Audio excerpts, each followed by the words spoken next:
เออเออเออเออเออบรรยากาศอยู่นี่คักแท้นี่เนาะเห็นชานี่ ผูกอู ผู้ เอ้า จะก่อขุด ไอ้แก้วสบายดีเด้อสบายดีสบายดีขุดบอนนั่งบ่ เที่ยงเลยเตียงเที่ยงเลยจะเอาเตียงมาไว้ ยังเอาเตียงมานั่งอยู่นี่โอ้มัน ยามแรงเด้ โอ้เห็นแนวเห็นกันนอนเว้นแล้วบัดนี้เนาะ ไม่มันขึ้นทุกดวงกับเย็นแล้ว จงไว้ได้ตัวนี้เนาะจงไว้แล้วตัวนี้ มาเบิ่งดูไก่ยังไก่ด้านเฮาธรรมดานี่แหละวะเอ๊บ หลายหน่วยละ โอ้ขออนุญาตเด้อพี่น้องเด้อเนาะ ไม่ โอ้ ใช่ไปสองแม่จ้ะ ส่งเมย์ห่มกันนั่นนี่เนาะ หลายเลย เออเอารักษาไว้ดีๆเอาเนาะไปมาพี่ก่อนเด้อมามานั่งคุยกันก่อนพี่น้องเลยเนาะกามาเมื่อนี้ก็เลยว่าอยากเว้าในเรื่องของทางน้องเสถาไอ้บาท เดี๋ยวนี้ จักน้องทีหับได้อยู่บ่เนาะโยบ่รู้จะถามเนาะ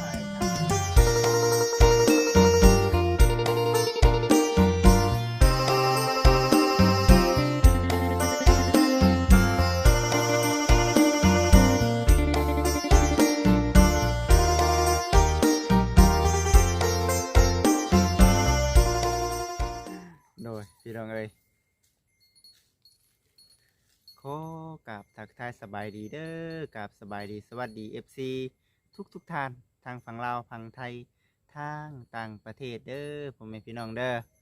ยินดีต้อนรับเข้าสู่ซ่องของบจิตอุทุมพรคือเก่าอีกเช่นเคยเนาะบรรยากาศมานี่สีท้องผ้านี่แจ่มใสเลยพี่น้องเอ้ยเนาะท้องผ้าแจ่มใสอย่าเผาตกเด้อฝนเอ้ยว่าซั่นนะพี่น้องเอ้ยเพราะว่าคือว่าแน่แหละเขาอยู่ในหน้ากระเดืองเบิ่แล้วพี่น้องเอ้ยเฉพาะทะเมแล้วคือสีเกี่ยวเอามือเอาวันมานี่แหละต่อไปก็สีเกี่ยวเขาเกี่ยวน้ำพี่น้องเอ้ยเขารอเนาะดูนะ ก็คือว่าพี่น้องเนาะมื่อนี้ก็ได้ทางบุจิตเองก็มาหาทางครอบครัวทางสังแก้วคือเก่าเนาะน้องเสลาน้องเสือทองกันแหละพี่น้องเอ้ยคือเก่าเช่นเคยคือเก่าเช่นเดิมเนื่องจากว่าเวียกการงานเนาะที่ว่าทางผู้รักผู้ใหญ่เพิ่นเฮ็ดยังบ่ทันแล้วเทื่อยังบ่ทันได้สำเร็จพี่น้องเอ้ยทางบุจิตเองก็ต้องมาเบิ่งเนาะดูว่าทางผู้รักผู้ใหญ่เพิ่นมอบเวียกมอบงานให้เพิ่นให้เฮ็ดแบบใดเพิ่นให้เฮ็ดจังใดเนาะเฮาก็เฮ็ดตามคำแนะนำคำบอกคำว่าของทางผู้รักผู้ใหญ่เพิ่นคือดังมื้อนี้เนาะพี่น้องเอ้ยทางบุจิตเองก็ได้รับหน้าที่เป็นสะพานบุญเนาะให้กับทางผู้รักผู้ใหญ่หรือว่าทางทำแม่เพิ่นนั่นแหละท่านเก่าท่านเดิมที่ว่าเฮ็ดเฮือนเฮ็ดซ่านให้ทางน้องๆทั้งสองคนเพิ่นนั่นแหละเนาะพอดีว่าเนาะเบิ่งเนาะเบิ่งทางน้องๆเพิ่นว่าซั่นทางทำแม่เพิ่นน่ะเห็นน้องๆเพิ่นเนาะเฮ็ดเวียกเฮ็ดงานหลายอย่างในแนวเนาะช่วยเวียกช่วยพ่อแม่แบบนี้นะพี่น้องเอ้ยก็มีความคิดเนาะอยากช่วยเหลือในเรื่องอาชีพนำแน่พี่น้องเนาะเพื่อนก็อยากเฮ็ดให้เนาะอาชีพก็อยากเฮ็ดให้ ก็คือทั้งทำแม่เพื่อนนั่นแหละว่าอยากให้ทางบุจิตเองมาถามไทยเนาะในเรื่องของทางน้องเสลาพี่น้องเอ้ยเนาะว่าประเภทพวกเรื่องแม่นะพี่น้องเอ้ยเนาะมาเป็นจังได้ว่าฉันเห็นทั้งน้องจ้อยเพิ่นเนาะเลี้ยงว่าฉันอยากเลี้ยงน้ำอยู่บ่ว่าฉันพอได้มีพื้นเว้ากับทั้งน้องจ้อยว่าฉันนะพี่น้องเอ้ยเนาะ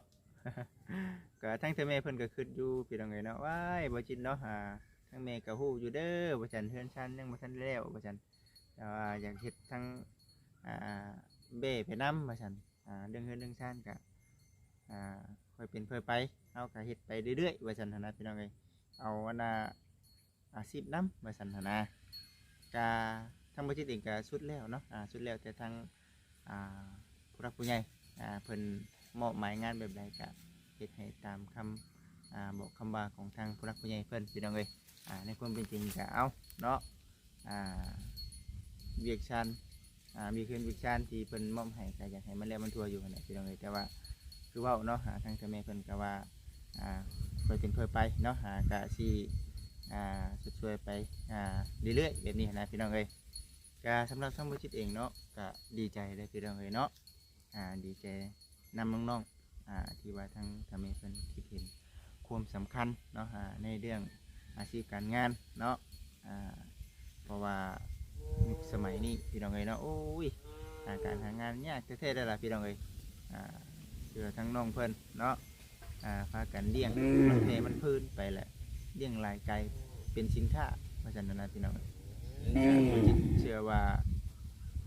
น้องเพิ่นต้องเฮ็ดได้เนาะถ้าหากว่ามีผู้รักผู้ใหญ่เพิ่นอุปถัมภ์คำชูแบบนี้พี่น้องเอ้ยก่อนอื่นก็ขอบคุญขอบคุณเนาะทั้งแม่หลายๆเนาะที่ว่าอยากช่วยเนาะครอบครัวของทางน้องๆเนาะมีอยู่มีกินก็ให้มีวิธีงานทำเนาะ แล้วก็มีเพื่อนมีชานอยู่ก็ขอให้แม่และก็ครอบครัวอยู่ดีมีแฮงเด้อแม่เด้อเนาะอายุมันคนยืนปราศจากโรคภัยไข้เจ็บประการเนาะไปสั่นพี่น้องเอ้ยอันนี้ก็ยังบ่ได้ถามไทยเพิ่งทางน้องชรากับทางสังเกตแล้วเนาะจากเพิ่นชีพร้อมบ่จากเพิ่นสิเฮ็ดบ่คันบ่เฮ็ดก็สิได้เอาเงินส่วนนั้นมาเฮ็ดเฮือนเฮ็ดชาติเนาะ ก็พอดีว่าทางเจ้าแม่เพิ่นฝากเงินมาให้ทางไว้จิแล้วพี่น้องเอ้ยเนาะเรื่องเฮือนเรื่องชาติก็ทางเจ้าแม่เพิ่นก็ว่าเดี๋ยวสิฝากมาเพิ่มเติมอีกเดี๋ยวสิฝากมาในเรื่องของทางตากะโดน้ำแน่แต่ว่าส่วนนี้ขอเป็นประเภทพวกตู้ว่าซั่นนะพี่น้องไปเบิ่งก่อนเนาะว่าเพิ่นไว้กันเพิ่นบ่อยากได้นี่ก็สิซื้ออุปกรณ์มาเฮ็ดเฮือนเนาะ พี่น้องเอ้ยติดตามรับชมเบิ่งไปน้ำกันเดี๋ยวคือว่าไปเฮ็ดทุ่งเฮ็ดเถียงเนาะเฮ็ดเถียงใหญ่แท้ๆว่าซั่นหั่นนะพี่น้องเอ้ยเบิ่งดูเสาเถียงเก่าพอใช้ได้อยู่บ่ ไปฉันพี่น้องเอ้ยไปเนาะมาคนหนึ่งคนเดียวมื้อนี้ก็ได้ทั้งสามีนาก็อยากมานำอยู่มื้อนี้ก็ว่าจิตว่าโอ้ยว่าฉันพักผ่อนก่อนมื้อนี้ว่ามื้ออื่นจะหน่อยเกี่ยวข้าวได้ว่าฉันเก็บเพื่อเก็บแห้งไว้เกี่ยวข้าวช้าว่าฉัน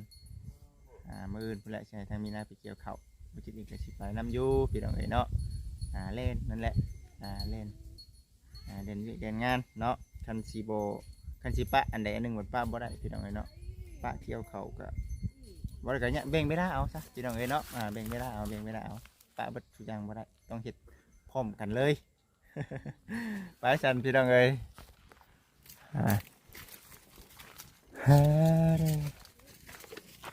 โลตีนรถพี่น้องเอ้ยตีนน้อยตีนใหญ่ทักแน่ดีแม็กเตกพี่น้องเอ้ยเนาะแหละมีเงินมีคำก่อนพี่น้องเอ้ยบอยากซื้อแม็กใหม่มันคือว่าเนี่ยแหละเนาะเฮาขี่เลยมันเลนโบสมดุลเลยพี่น้องเอ้ยตีนใหญ่ตีนน้อยไปคือโบแห้งจังไหนจังหนึ่งนี่แหละไปเบิ่งก่อนซะเนาะไปเบิ่งก่อนว่าเป็นได้ใดเพื่อนน้องไส้ละเบิ่งดู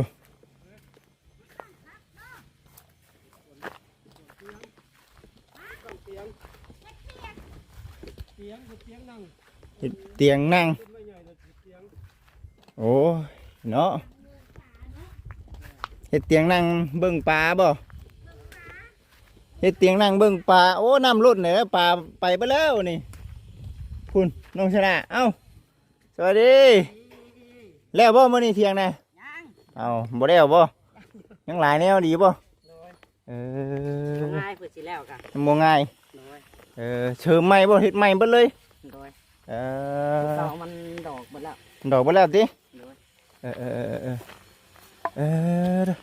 บรรยากาศอยู่นี่คักแท้นี่เนาะเห็นชานี่ผู้เอ้าจะก่อขุดแก้วสบายดีเด้อสบายดีขุดบนนั่งบ่เตียงเลยเตียงเลยจะเอาเตียงมาไว้ยังเอาเตียงมานั่งอยู่นี่โอ้มันยามแรงเด้โอ้เห็นแนวเห็นกันนอนเว้นแล้วบัดนี้เนาะไม่มันเป็นทุกดวงกับเย็นแล้วจงไว้ได้ตัวนี้เนาะจงไว้แล้วตัวนี้ มอบแบบนี้นั่น เออ เป๋ ยางทางพุ่นทับในสา เอาเปเนาะก็พุ่นน้ำแน่เนาะสางออกมันจังเป็นมานั่งเบิ่งป่าบ่อนเนาะโอ้ยคักได้สำนี่บรรยากาศเอาไม้นี่ได้สะ ไม่เป็นการว่าจะคิดโคไก่ ขอกไก่บ่อืม เดี๋ยวนี้แล้วว่าจะปลูกไว้เดี๋ยวนี้ แบบคือโครงการที่เฮาเคยเว้าหั่นบ่สมมุติว่าเปลี่ยนแผนได้ซะ เรือโคกเบ้ทั้งจอดเก่งว่านี้ สมมุติว่าเปลี่ยนแผนบ่อยากเฮ็ดขอกไก่ได้ซะป้าไปนี่ก่อนเนาะ ปานนี้ก็ เออเออ เบ้ได้ไหมมัน มันเลื้อย ไม่เดือเนาะ เลื้อยแหวนปะไว้นี่ ใช้เฮาหาบ่นั่งบ่มันมุดได้นี่เนาะ มุดแดงไฟ เฮ้ย เฮือนบ่หรือว่านี่บ่มันฮ้อนเนาะไปนั่งเฮือนงามพุ่นสิเป็นหยังวะ จน บ่ได้เฮือนเจ้าแน่เนาะเฮือนเจ้าพุ่นแล้วเฮือนน้องถือทองยังบ่ทันได้แล้วเทื่อเด้อพี่น้องเด้อ มาอยู่ถึงหลังคาเถียงพุ่นละ อยู่เทิงราคาเทียงคนว่าน้องถือทองนะ โดย เออ ไม้ปกแปก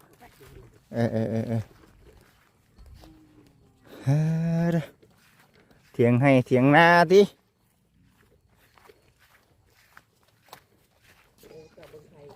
มีไข่อีกบ่ เฮ้ยเบิ่งดูเป็นนี่ได ข้างหน้าเนาะ เอาโดยนั่งทางไหนไก่บ่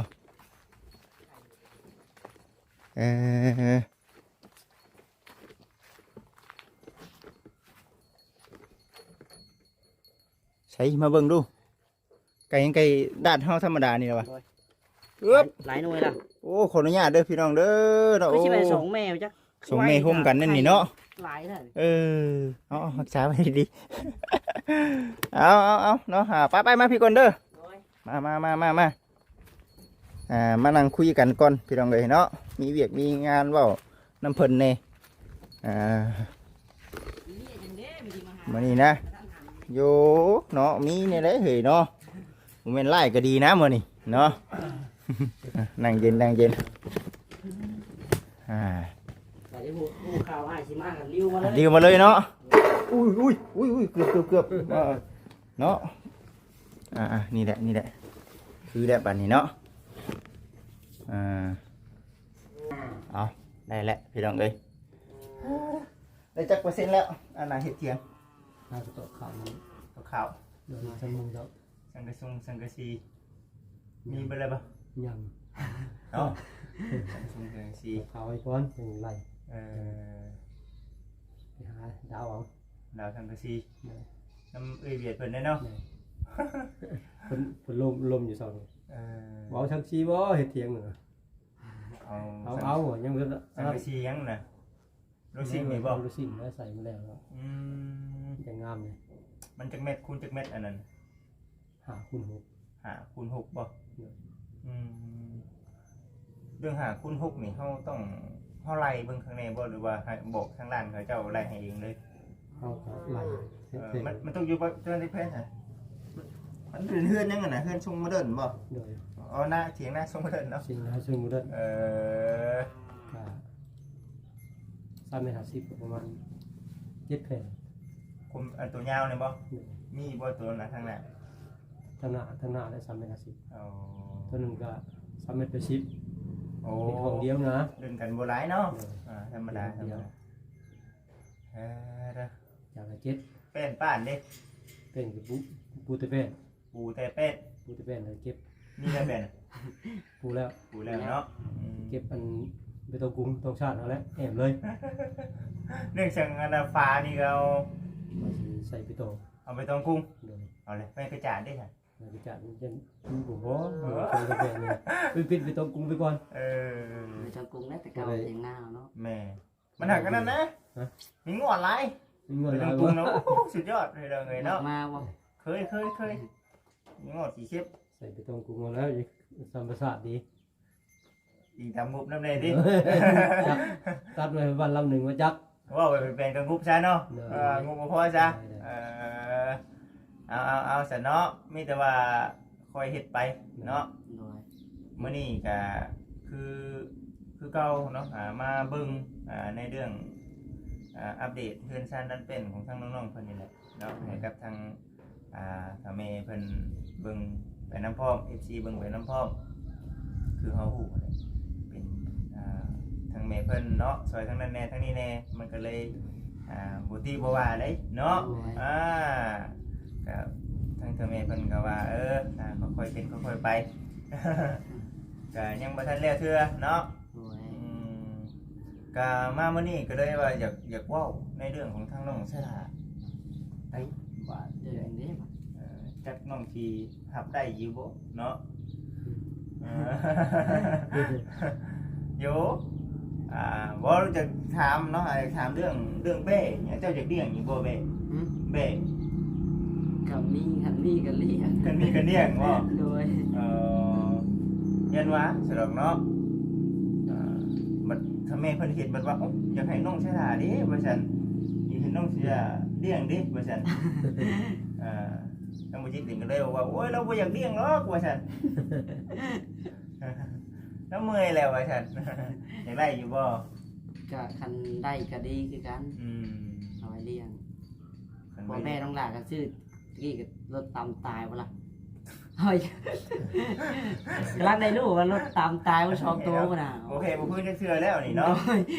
อยู่แค่ทางเด้เอาไว้อยู่พุ่นน่ะให้น้องเขาเอารถตามตายแล้วบอกเลยตายบ่ชองได้มันน่ะทั้งแม่ทั้งลูก พอเดียว บ้านเดียว มันอยู่เคียงทางเนาะ แค่ทางเด้ ยายทำอะไรผิดบ่เป็นยังดอกว่ะ บัดที่นี่น่ะในเรื่องส่วนเพื่อนน่ะทั้งแต่แม่แล้วก็ว่าเดี๋ยวก็แม่สิพามาให้อีกอยู่ตามหลังมาเนาะแต่ว่าส่วนเนาะส่วนในเรื่องเบ้บัดนี้นะเฮาก็ยังบ่จักดอกว่ามันสิใช้ประมาณจักโตเอาจักโตเนาะแต่ว่าในความเป็นจริงน่ะอยากได้ซ้ำครอบของน้องจ้อยนี่นะถ้าหากว่าคือบ่จิตอยากบอกให้ทางช่างเขี้ยวนี่ไปช่างรถใหม่นี่เอามาเฮ็ดรถนี่คือได้อยู่บ่ได้เลยมั้ย ได้ บ่อยากได้อยู่บ่นี่อยากได้อยู่บ่ ได้เยอะ บ่อันนี้คือถามเนาะคันว่าอันนี้คือให้เลือกก็บ่แม่นว่าทราบว่าให้เลือกวันใดเนาะก็อยากเว้าให้ชัดเจนคันว่าช่างแก้วเนาะยันว่าทั้งน้องๆแบบว่าบ่มีเวลาเนาะคันเอามาแล้วมันยุ่งมันยากเด้อเอามาแล้วมันยุ่งมันยากยันว่าทั้งครอบครัวบ่มีคนเบิ่งคนแยงก็แบบว่าสิเอาเงินทุนนี้มาเฮ็ดเฮือนก็บ่แม่นว่าซั่นว่าซี่ดอกถ้าหากว่าทางสังแก้วว่ายากก็เอาเฮ็ดได้ซะก็ถ้าหากว่าอยากได้เนาะก็เขาว่ายังว่ามันยากอยู่ก็ทั้งน้องว่าเอาเป็นช่วยเพื่อนช่วยชาตินี่ก็ได้บ่เป็นหยังนะทั้งบ่จิตเองก็บ่ได้ว่าเนาะแต่สุดแล้วแต่ว่าคันว่าน้องว่าอยากได้เพื่อนได้ชาติซื้ออุปกรณ์นั้นนี่ก็บ่จิตเองก็ซื้ออุปกรณ์มาแต่ว่าทางแม่เพิ่นก็ว่าเรื่องเพื่อนเรื่องชาติก็เพิ่นสิฝากมาทำหลังอยู่ก็เลยว่าอยากถามมึงจิตใจเห็นแล้วผมในใจของทั้งน้องกับพ่อหันแหละนะแล้วเพราะว่าเงินก้อนนี้กะนี่ไรกะครอบครัวของทั้งแก้วอยู่แล้วนะก็เลยว่าอยากถามว่ากันว่าทั้งน้องชายว่าเอามาแล้วแบบมันบ่มีผู้เบิ่งเนาะมันมีผู้เบิ่งนี่ว่ามันยุ่งยากถ้าหากว่าตอนไปให้เวียกงานบ่มีคนเบิ่งนี่แหละทั้งแม่เพิ่นก็บ่ได้ว่าหยังไดเพิ่นก็เพิ่นให้ถามแบบนี้อยู่ก็แม่นอยู่เพราะว่าอันนี้ก็แบบไปเวียกตลอดนะอะไรก็ถามทั้งพ่อเก่าแล้วเพราะว่าทั้งพ่อก็ว่าได้ก็ได้แม่นคันว่าเด้อคันว่าได้ปุ๊บคันว่าทางช่างแก้วว่าได้นี่ก็สิให้ทางช่างแก้วไปซื้อไม้เลยคันว่าช่างแก้วว่าเลี้ยงได้แม่นก็บ่ได้ยากคือควายปานใดเลี้ยงได้ยากบ่ยากบ่ธรรมดาอยู่เลี้ยงธรรมดาแต่ว่าราคาแพงมันอยู่สูงเอาสิแล้วมันต้นละล้านเงินเมื่อละมันหนักบ่หนักหนักอยู่ก็ธรรมดาอยู่เลี้ยงก็หิดตัวคงจ่อยแล้วบ่จังว่าชุดแล้วแต่ว่าทางช่างแก้วชี้ไว้อยู่ไส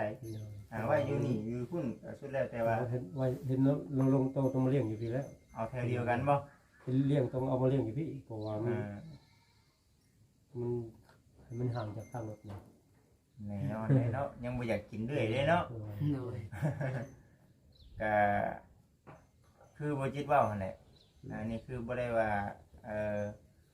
อยากพูดทางเกี่ยวกับน้องเทดาสิว่าจังไดคือน้องว่ามันยังยากย่านว่าบ่มีคนเบิ่งคนแย่งครับเอาทางน้องเทดาก็ไม่เรื่องซ่านนี่ครับบ่จิตก็บ่ยากเนาะพอกับแม่แล้วก็เบิ่งอยู่ บ่ได้มันก็สิได้จุดซัดพอแล้วมาเลี้ยงพอเป็นขึ้นเป็นฮอนพอเป็นฮอนเดือนสร้างก็จะได้อยู่แต่ว่าฉะนั้นมันต้องมีวีซ่าสินะสมมุติว่าเฮาบ่ได้ไปเฮ็ดงานเนาะเฮาก็ดูแลสัตว์เฮาก็เอาไว้เป็นกันดีอยู่ มันแพงดิเดี๋ยวนี้ดิตัวละล้านเนาะ ตัวล้านได้ไปซื้อจ่อยเนี่ยตัวล้าน จักตัวแล้วแพงจ่อย เก่า 9ตัวเบิดหลาย หมดหลาย มันหลายแล้วลาดไปก็มี แพงไหนเลยนี่เนาะ แพง ยากบ่ไปหาซื้อเอา มันก็บ่ยาก บ่ยาก แต่ว่าราคาเลย แต่ราคามัน ราคาเฮาพัดไปส่วนหลายเฮาบ่ได้อันนั้นเฮาไปสั่งซื้อน้ำพ่อค้า คันสั่งที่ลำบากข้าว เห็นเฮาไปหาเลาะพัด ธรรมดา ธรรมดาก็พอซื้อเฮาไปเลาะมีไปเลาะเอาอยู่ทางบ้านเก่งก็สะได้3ตัวแถมจ่อยก็ธรรมดาอยู่ราคาพอฟัง สมมุติว่าบ่จิตมีแบ่มีคนฮู้จะขายนี่ก็เอามานี่ก็ได้เนาะ โดย ก็รู้สึกว่าคุ้นๆอยู่พี่น้องต้องถามเบิ่งเนาะว่ามันสิได้ตัวละเท่าใดเนาะ คือแบ่งจ่อยซื้อ2ตัว3ล้าน3ล้าน2แสนบ่คือ3ล้านเท่าไหร่เดือนมา3ล้านปลายแหละ2ตัวมาเกิดลูกได้ตัวนึงก่อน ก็เลยว่าร อบนี้ตัวนึงรอบหน้า2ตัวแล้วก่อน ก็ได้ เอาท่านถือว่าตกลงเนาะ โดย ตกลง ตกลงกับที่เฮ็ดตามทั้งทำไมเพิ่นบอกเนาะ ว่าก็เลี้ยงมือโทษทำน้องหลับเลี้ยงดอกให้ช่วยน้องวีน้องสงน้ำ อ๋อ เรียนเหมือนกัน หาอาหารเกลือน้ำกันนั่นแหละนี่ให้กันเป็นครอบครัวเดียวเด้จ้ะ ซอยกันเนาะ ช่วยกัน เราสู่น้องนี่หลายค น้ น องวีเขาไปท้อง ครับ เลี้ยงกันเลยเบิ่งแย่งกันนั่นแหละ เนี่ยนั่นก็ได้สันเนาะ โดย เอาบอกเนี่ยนั่นก็ได้สันวันนี้ก็เลยว่าเอามาถามเบิ่งก่อนว่าซั่นน่ะนะ โดย ทั้งน้องชะดาเนาะทั้งทำไมเพิ่นฝากมาถามนำแน่คือว่าทำไมเพิ่นโทรมาหา เห็นบ่ อ่า น้องละอันเห็นวันโทษแต่4 โมงน้องละอัดเสียงไว้อยู่ แม่นบ่ไอ้แม่นบ่เบิ่งก่อนดูแม่นแล้วโทรมาแต่เช้าน้องละท่านได้ตื่นอยู่ เนาะเป็นผู้ว่าตื่นสวยแล้ว โทร4 โมงจ้ะ น้องโอเค โทร4 โมง นี่แหละทำไมเพิ่นเป็นให้บุจิตนี่แหละส่งอนาเฟซของน้องชายละเนาะ โดย เอาไปให้กับทางทำไมเพิ่น ได้ มีอย่างจะคุยกับเพิ่น 4 โม แหล้ว งบ่ทันตื่นแล้วเนาะ ตื่นแต่เช้าเลยเนาะ 4 โมงกำลังนอนขับอยู่แถวเราได้ 4 บ้าน โม เฮาง เพราะว่าจะล้างกัน6 โมงแล้วตื่น 6 โมง นั่นแหละมีอย่างกะ โดย คุยน้ำเพิ่นแล้วก็เว้าน้ำเพิ่นของมุกขอบใจเพิ่นของมุกขอบใจในกล้องนี่สิบ่คือเฮาคุยกับเพิ่นตัวจริงได้ ว่าน้ำเพิ่นแล้วก็ให้กับน้องเตยทองกับเจ้าอันนี้แล้วขอกับแม่ โดย ขอบคุณเพิ่น โดย ที่เพิ่นที่เพิ่นมีชานให้เนาะให้ โดย เวลาถ้าหากว่าได้เว้าได้ว่าน้ำเพิ่นเนาะ แม่ โดย บ่ลืมคุณเพิ่นนั่นแหละพี่น้องเอ้ยบ่จิตเองก็มีทั้งพ่อแม่เพิ่นนี่แหละเนาะมาเป็นสะพานบุญให้เพิ่นก็ช่วยหลายอย่างหลายแนวอยู่เนาะ ข้าไปข้ามามองเรียกมองงานให้กับทางทำเมเพิ่นกับบริว่าเพิ่นก็คือเห็นนะเพิ่นคือเห็นทางบริจิตที่ว่าครับนาทีเป็นสะพานบุญอยู่ก็จังว่าของอะไรบ่ได้ว่าเพิ่นก็ขอบคุณเพิ่นว่าซั่นน่ะนะคือว่าได้พี่น้องเอ้ยมีแต่ว่าตกลงเนาะมีแต่ตกลงบ่ฮู้ได้ว่าสิจักโต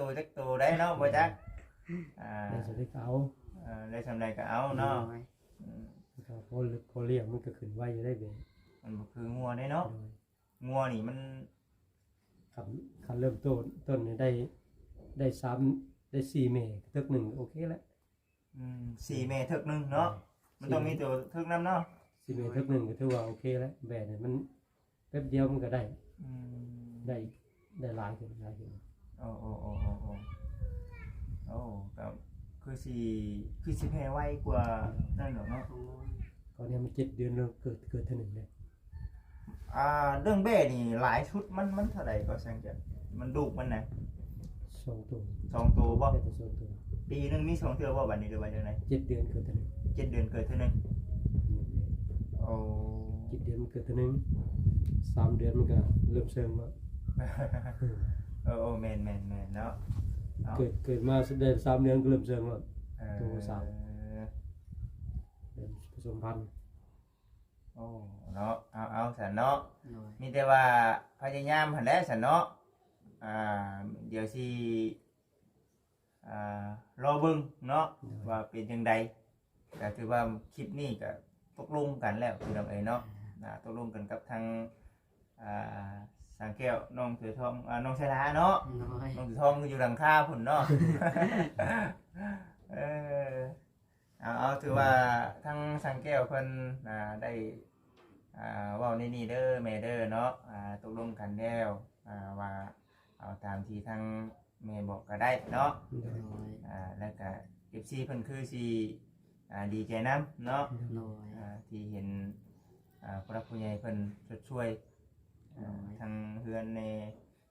อาชีพแน่ได้เนาะ เป็นอาชีพแล้ว เลี้ยงรายกลายเป็นสินค้าคือเขาบอกแล้วเนาะ ขายง่าย ขายไงบ่ ขายง่ายกว่าขายงัว นี่แต่ไม่พอค้าเขาลังทึดอยู่นำทางน่ะเนาะ ราคามาลาย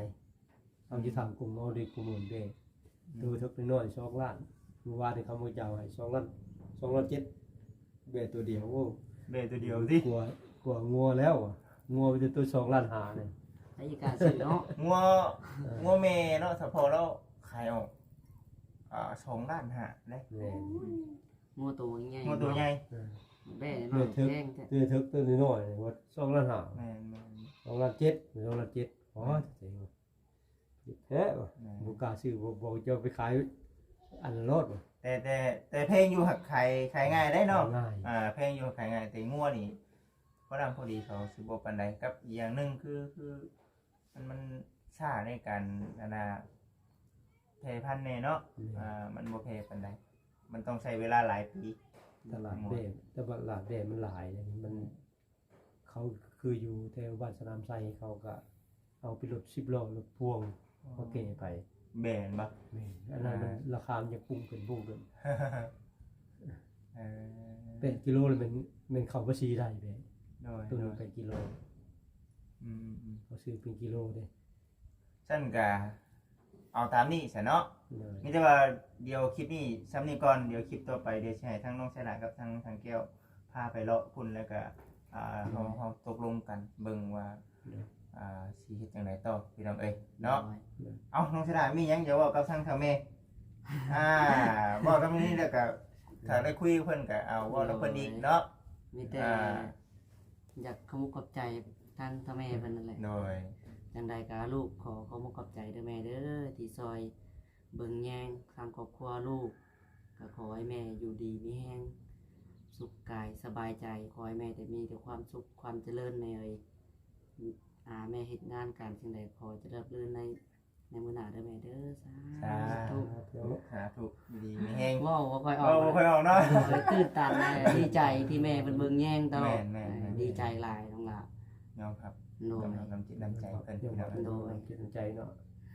ขึ้นเบิดเนาะ แม่ ขึ้นเห็นเบิด ทั้งเงินทั้งซานแม่นเบิด ขึ้นเห็นว่าโอ้ยว่าฉันน้องว่าแล้วก็คือว่าเนี่ยบ่ให้เพิ่นผิดหวัง โด สวย ย เวียกสวยงานพ่อแม่คือเก่าคือเดิมเนาะบ่ให้เพิ่น